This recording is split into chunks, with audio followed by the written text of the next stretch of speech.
Hey everyone, it's Thomas again, and welcome back to my YouTube channel. So today I'm going to be trying to answer a question for you that if you love anime, if you love Chinese food that you probably, okay, let's be honest, probably never have asked. This place, Imperial Palace of Tokyo, has an emperor living there. This place, the Forbidden City, the Imperial Palace of Beijing, in Beijing, Palace of the Emperors of China. No emperor lives there. Um, why is that? Why does China not have an emperor anymore, but Japan still does. After all, like up until the earliest 20th century, there were still emperors in China. So what happened?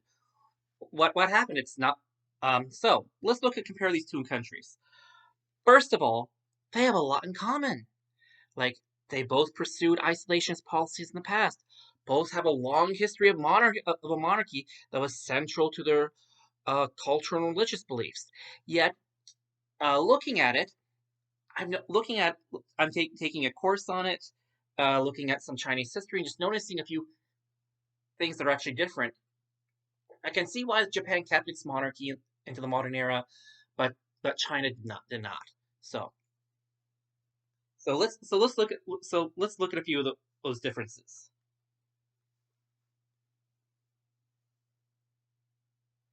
So so to get so let's get start so to get started off. This is a big difference. It's one of the things that makes a major difference. The mandate of heaven.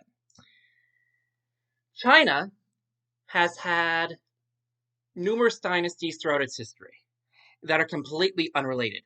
Some of them weren't even Chinese, literally. Like the Mongols, for example, under Kublai Khan, were Mongolian and were not from China. The Qing Dynasty, from which China is named, actually was a dynasty. It succeeded previous dynasty uh, that and other dynasties that have supposedly gone back for like to the time of the pharaohs, but no longer ruled, and the Qin dynasty just took up that mantle. The Ming dynasty, which is one of the greatest dynasties of China, um, were started by a simple peasant boy who was basically the youngest of his siblings, the rest of whom had been sold into slavery because of poverty, and he had to retreat to a monastery to try to become a Buddhist monk to find food, and they turned him out because they didn't have enough. He eventually rebelled against the Mongols. Ming Dynasty was founded. The Qing Dynasty, that provided us with the last emperor of China, Henry Asingero Puyi, the last emperor.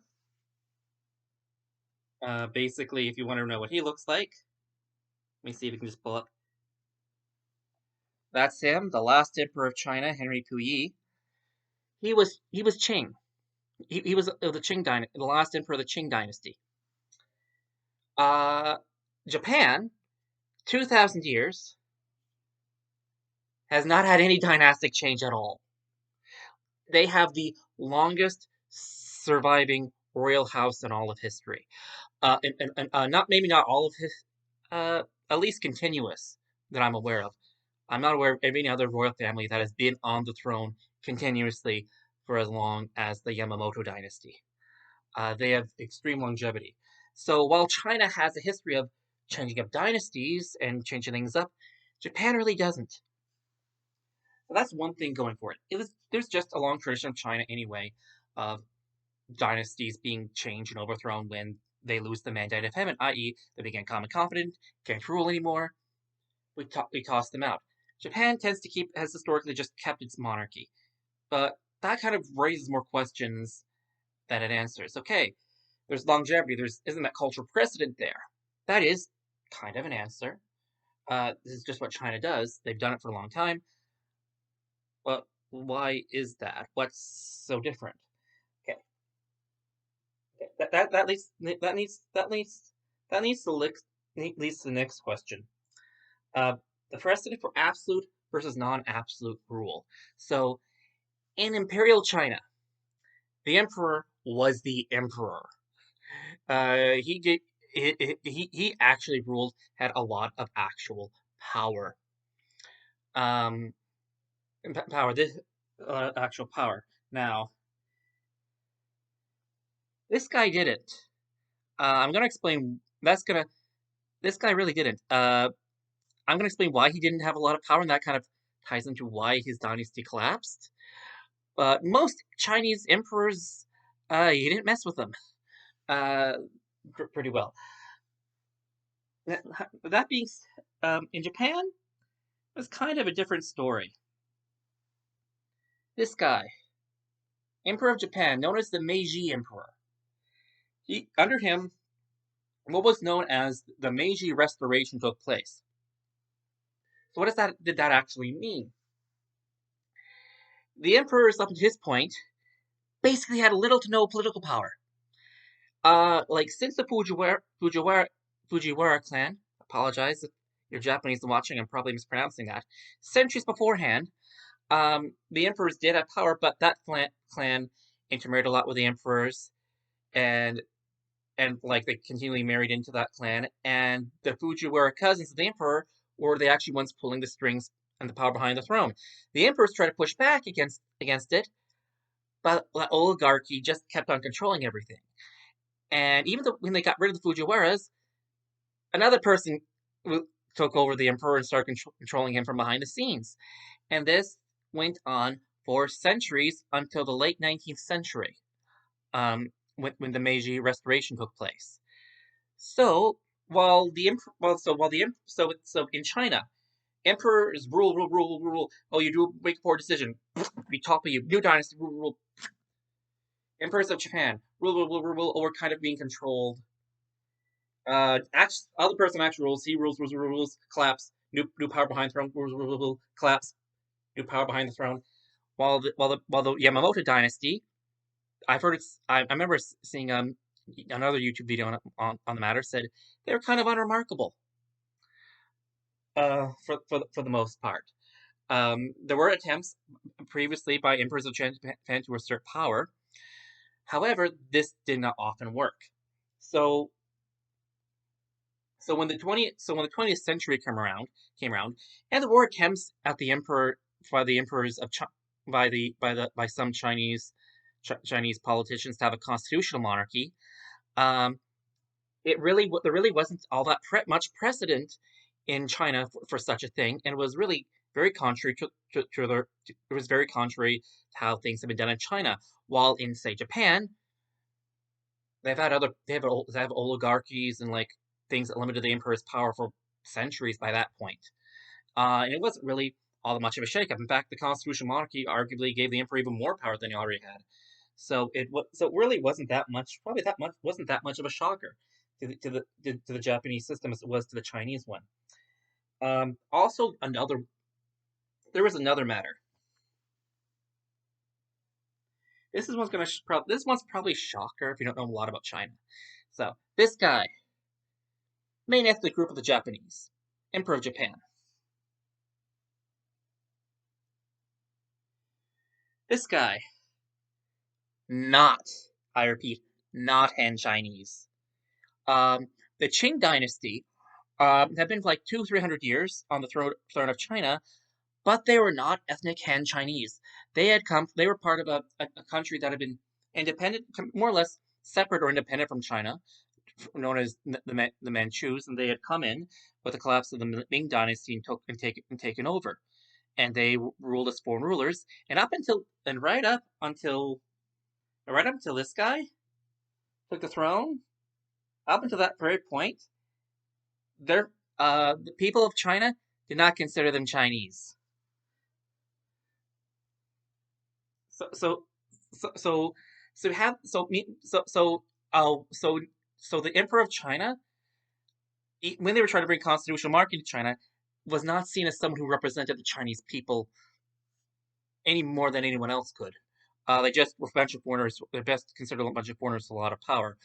Meanwhile, if we want to look at the prestige of the Japanese imperial family, the claim that they were mainline ethnic Japanese and were supposedly, according to the story, descendants from the Japanese sun goddess Amaterasu, who was the first emperor 2,000 years ago of that same family. So, in fact, so even some even some monarchists wanted to retain the monarchy in China. For when I'm reading my textbook, reading this for my class, haven't gotten through it yet, getting there. One of the things that surprised me is that even some people who want to keep the monarchy didn't want to keep the Qing. Some of them wanted to keep the Ming, but even then, I'm just in some monarchist groups online. The guy who would be the Ming emperor under normal succession laws was kind of like this impoverished person who's just doing ceremonies at his family tombs, and he's kind of okay with the Qing by that point. Um, so so so we have that board ruler dynamic with the Qing, and you also have this long system where you have a mandate of them that's passed from ruler to the next. And you don't have this prestige that's being given to the monarchy by having this long-standing local in the clubhouse ruler who's descended from a sun goddess, or anything like that. Um, there's also a bit more of that. So remember the mandate of heaven that I talked about. Rule well, you rule poorly, collapse. New dynasty rules poorly, collapse. Um, because of all that absolute power, remember they're saying absolute power corrupts absolutely. Kind of happens with the thing with that with China is that the emperors there, if things went poorly, it just collapsed, and they had to take all the baggage of that. That the Qing Dynasty, by the time Puyi took the throne, remember this guy again? Oh my gosh, they come downhill big time. So this was the first Qing emperor of his dynasty. He was of his dynasty under the Qing. China at that point was extremely powerful. Uh, they had they had Vietnam as a tributary state. They controlled what is now Mongolia, arguably parts of I think they controlled Korea, if I recall correctly, and they had Tibet and even tributary states in Central Asia. The Uyghurs, who are not ethnic Han Chinese or Muslim, started paying tribute under the Qing as well. So they were arguably the most powerful under the Qing dynasty. Uh, time this guy took the throne, no, things were very different. Um, so by that point, European powers had, because of China's isolationism, they had not kept up with advances in modern technology. Europeans had much stronger weapons, and as a result, they were able to pressure China opening its borders and getting a lot of concessions from them. This really hurt the pristine prestige of the Qing big time. They went from ruling to like probably China at its greatest overnight. There are parts of China they don't even control. Like basically any foreigner who went to China had automatic diplomatic immunity to do whatever they wanted. And some cases even got to rule parts of China. Like it was under the Qing that they lost Hong Kong, for example. And that wasn't just Hong Kong. There were other concessions in other parts of China as well. Uh, and they didn't really have a modern army, and like things were collapsing, and they kind of knew it. Um, however, even more than that was going on. Let me see if I can find your picture.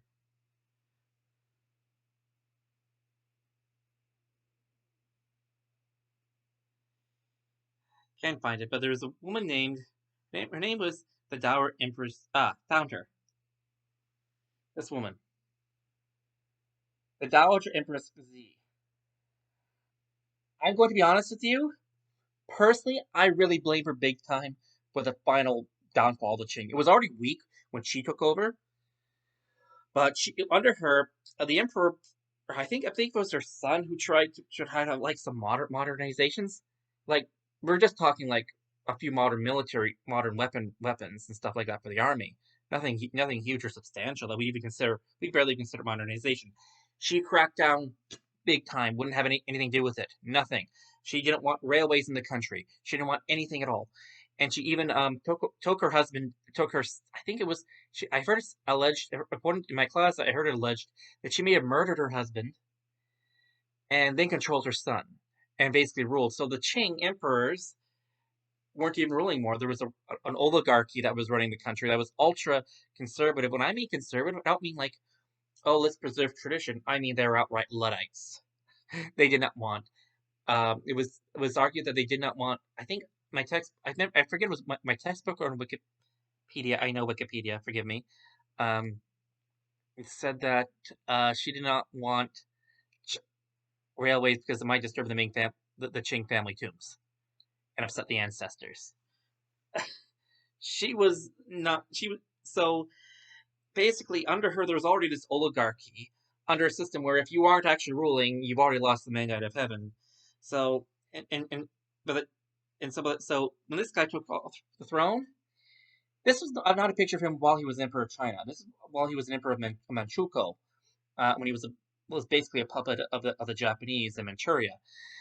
He only ever was emperor when he was around three to 12, and there was an intermission between there. Like he never actually ruled as emperor of China.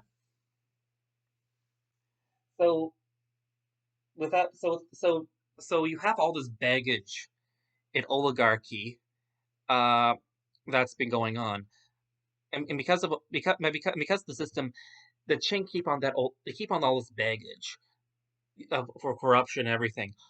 However, because ironically enough, because the power was taken away from them for so early on, and they were puppets for such a long period, people just the shogunate got the blame for a lot of it. And so this guy basically this guy him and his family huge amount of baggage because his family did not rule properly. Meanwhile, this guy, when he took power, his family overthrew that people who were corrupt rulers, and even though his family had been in power for a long time, his family did not have all that baggage because they're largely symbolic rulers, um, even though they were technically nominally ruling the country anyway. So he didn't have all this baggage, and also there was this with him. And also with him,